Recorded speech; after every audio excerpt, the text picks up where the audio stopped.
جو لوگ اپنا مال اللہ کی راہ میں خرچ کرتے ہیں ان کے مال کی مثال اس دانے کی سی ہے جس سے 7 بالیں اگیں اور ہر ایک بال میں 100 دانے ہوں، اور اللہ جس کے اجر کو چاہتا ہے اور زیادہ کرتا ہے، اور اللہ کشائش والا ہے، سب کچھ جاننے والا ہے۔ جو لوگ اپنا مال اللہ کے راستے میں صرف کرتے ہیں پھر اس کے بعد نہ اس خرچ کا کسی پر احسان رکھتے ہیں اور نہ کسی کو تکلیف دیتے ہیں، ان کا صلہ ان کے پروردگار کے پاس تیار ہے، اور قیامت کے روز نہ ان کو کچھ خوف ہوگا اور نہ وہ غمگین ہوں گے۔ جس خیرات کے دینے کے بعد لینے والے کو ایذا دی جائے اس سے تو نرم بات کہہ دینی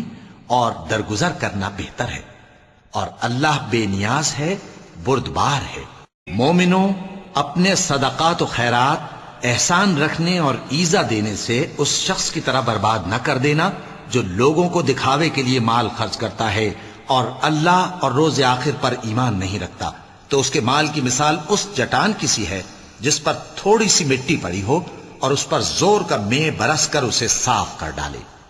اسی طرح یہ ریاکار لوگ اپنے اعمال کا کچھ بھی صلہ حاصل نہیں کر سکیں گے، اور اللہ ایسے ناشکروں کو ہدایت نہیں دیا کرتا۔ اور جو لوگ اللہ کی خوشنودی حاصل کرنے کے لیے اور خلوص نیت سے اپنا مال خرچ کرتے ہیں ان کی مثال ایک باغ کی سی ہے جو اونچی جگہ پر واقع ہو، جب اس پر زور کا مے پڑے تو دگنا پھل لائے، پھر اگر مے نہ بھی پڑے تو خیر پھوار ہی سہی، اور اللہ تمہارے کاموں کو دیکھ رہا ہے۔